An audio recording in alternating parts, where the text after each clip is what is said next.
Welcome दोस्तों। एक बार फिर से आप सभी लोगों का स्वागत है। तो दोस्तों फाइनली अब अपने अक्टूबर 2024 मंथ की जीएसटीआर 3B की रिटर्न को फाइल कर रहे हैं। और जब अपने जीएसटीआर 3B रिटर्न को फाइल करते हैं तो सबसे ज़्यादा इंपॉर्टेंट हमें ध्यान रखना होता है जीएसटी के आईटीसी का।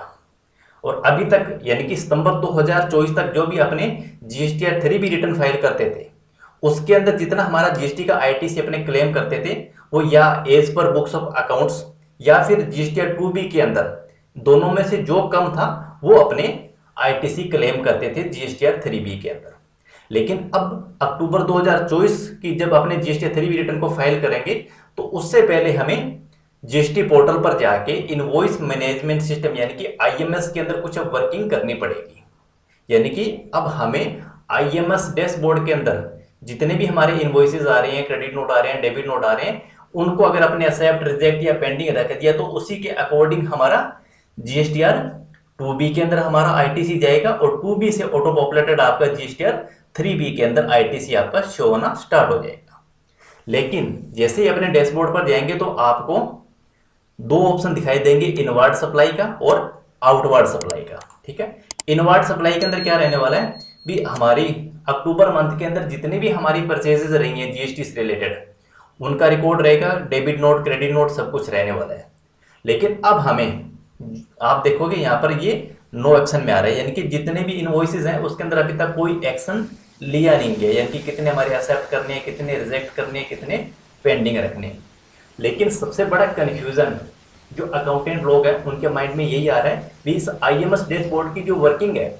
इनवॉइस को एक्सेप्ट, रिजेक्ट और पेंडिंग रखना, ये काम अकाउंटेंट करेगा या फिर जो कंपनी के जो जीएसटी रिटर्न वगैरह फाइल करते हैं, चाहे वो सीए लोग हों, चाहे वो टैक्स प्रोफेशनल, एडवोकेट लोग हों, उन लोगों का काम है। तो आज की इस वीडियो के अंदर अपन इसी टॉपिक पर अपने डिस्कस करेंगे भी ये काम अकाउंटेंट को ही करना चाहिए या फिर सीए या जो टैक्स प्रोफेशनल जो कंपनी की जीएसटी रिटर्न वगैरह फाइल करते हैं उनके ऊपर छोड़ देना चाहिए। तो वीडियो काफी इंपॉर्टेंट है, वीडियो को आप शुरू से लेकर एंड तक कंप्लीट देखना ताकि आपको पता चले भी अकाउंटेंट का इसके अंदर कितना रोल है और सीए टैक्स प्रोफेशनल लोगों का कितना रोल है। तो वीडियो की शुरुआत करें उससे पहले आपसे एक छोटा सा निवेदन भी है, वीडियो पसंद आए तो लाइक जरूर कर देना, ज़्यादा से ज़्यादा शेयर भी कर देना और चैनल पर पहली बार आए तो चैनल को भी आप जरूर सब्सक्राइब कर देना। तो सबसे बड़ा इंपॉर्टेंट का भी आपके इनवॉइसेस जो भी रहेंगे उनको आपको, क्योंकि आप इस जो 161 आप यहाँ पे जो डाटा देख रहे हो इसके अंदर हमारे वो इनवॉइसेस भी शामिल रहेंगे जिसका आईटीसी तो लग के आ चुका है लेकिन उसका आईटीसी लेने के लिए हमारी कंपनी एलिजिबल नहीं है, यानी कि उसका अपने आईटीसी क्लेम नहीं ले सकते क्योंकि कुछ इसके अंदर आपके एक्सपेंसेस भी होंगे। जैसे मान लीजिए आपने कोई बाइक सर्विस करवाई है, कोई आपने कार सर्विस करवाई है, उसका कंपनी की तरफ से आपको इनवॉइस मिलेगा तो उसका आईटीसी भी आपके पास में आ रहा है। तो वो एज पर कंपनी, अगर आपकी कंपनी उस आईटीसी को लेने के लिए एलिजिबल है तो आईटीसी ले सकते हैं,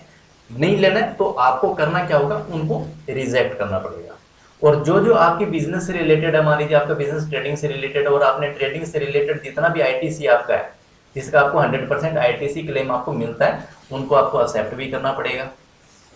लेकिन अब बात है ये एक्सेप्ट, रिजेक्ट और पेंडिंग करे कौन।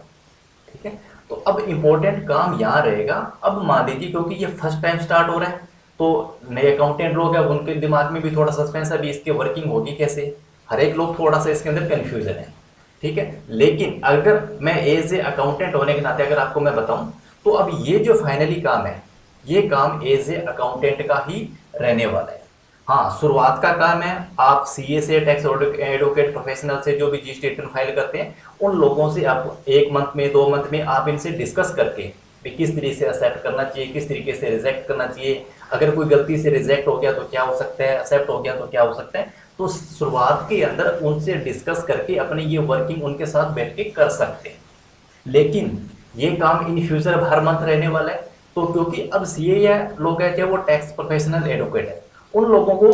कंपनी की बुक्स ऑफ अकाउंट्स का नहीं पता भी आपकी कौन कौन से ऐसे इनवॉइसेस है जो आपकी बिजनेस से रिलेटेड है, कौन सा आपने प्रोडक्ट है जो रीसेल पर्पज वास्ते खरीदा है, कौन सा आपने एज ए कैपिटल गुड खरीदा है, कौन सा आपने सर्विस परचेज ली है, तो वो उन लोगों को नहीं पता होता है। उन लोगों को क्योंकि बुक्स ऑफ अकाउंट्स कौन है, अकाउंटेंट देख रहे हैं। अब अकाउंटेंट लोगों को पता होना चाहिए कि ये जो प्रोडक्ट हमारा बिजनेस से रिलेटेड है और इसको हमने रीसेल करना है तो इसका आईटीसी हमें लेना है। तो ये जो जितना भी काम है, क्योंकि जो अब हमें करना क्या होगा भी अक्टूबर मंथ की आपकी बुक्स अकाउंट्स के अंदर अकाउंटिंग सॉफ्टवेयर आपके पास कोई भी हो सकता है, कोई दिक्कत नहीं है। तो उसके अंदर आपको करना क्या होगा, जीएसटी रिपोर्ट में जाके GSTR2 जो आपका सॉफ्टवेयर जो भी जनरेट करते हैं उसको अपने ओपन करेंगे, ठीक है। उसको ओपन करने के बाद में क्या होगा, ये अक्टूबर मंथ की आपको GSTR2 ओपन कर लेंगे सॉफ्टवेयर के अंदर। जो भी आपके B2B के अंदर इन्वॉइसेस यहाँ पर आ रहे होंगे, ठीक है, और वो इन्वॉइसेस आपके ऑनलाइन पोर्टल पर भी आपको इस B2B इन्वॉइस के अंदर दिखेंगे। तो जो जो हमारी बिजनेस से रिलेटेड है उनको अपने एक्सेप्ट करते जाएंगे। अब मान लीजिए कुछ ऐसे इन्वॉइसेस हैं जिसका पोर्टल पे तो आ रहा है, लेकिन आपने बुक्स ऑफ अकाउंट्स के अंदर एंट्री उसकी ITC लेने के पर्पज से नहीं कर रखी, आपने डायरेक्टली खर्चा सीधा ही बुक कर दिया आपने, तो आप चाहो तो उसको रिजेक्ट कर सकते हो। अब इसमें क्या होगा कि जो जो आपने एक्सेप्ट कर दिए वो आपके ITC है वो आपका 2B के अंदर शो होता रहेगा, और 2B से आपके 3B के अंदर ऑटो पॉपुलेटेड आपका ITC है जो चला जाएगा,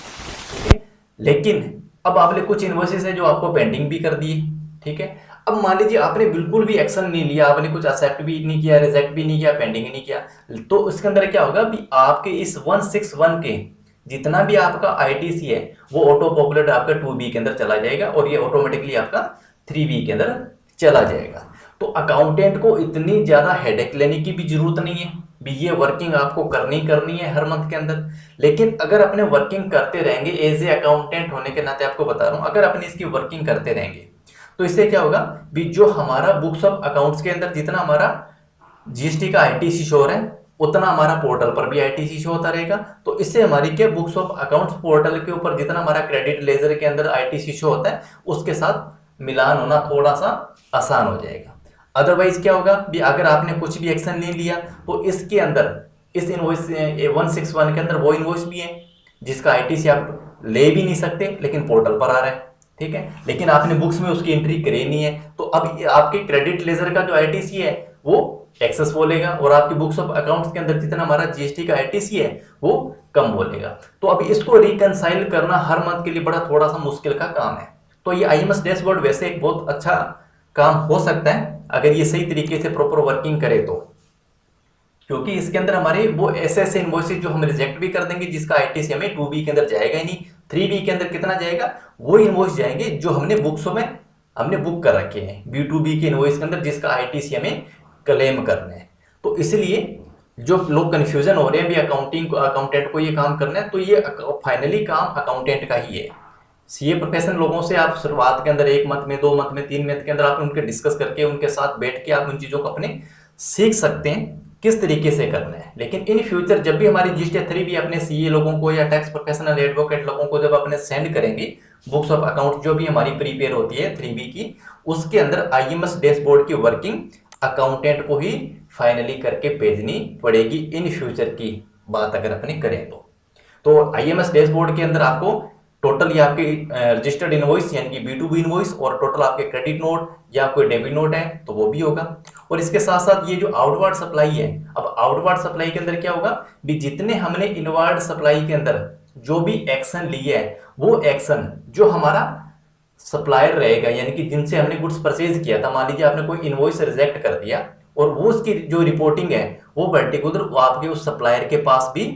शो होगी भी, हमारे बायर ने हमारे इस इनवॉइस के ऊपर ये एक्शन लिए, इसने रिजेक्ट किए। तो अब रिजेक्ट क्यों किए, ताकि उनका आपसी कम्युनिकेशन है बायर और सप्लायर के बीच में बना रहे। अगर बाई द वे गलती से कर दिए तो अपने को GSTR3B को फाइल करने से पहले अपने उनको सेट भी कर सकते हैं और उसके बाद में अपने को दोबारा इसकी रिकम्प्यूटिंग भी GSTR2B की दोबारा करनी पड़ेगी। तो ऑलमोस्ट फाइनली यही है भी, ये जो IMS डैशबोर्ड की जो वर्किंग है वो अकाउंटेंट लोगों को ही अब लोगों को सीखनी पड़ेगी ताकि उनकी बुक्स ऑफ अकाउंट्स का ITC और पोर्टल का जो ITC है वो आपस के अंदर मैच होता रहे।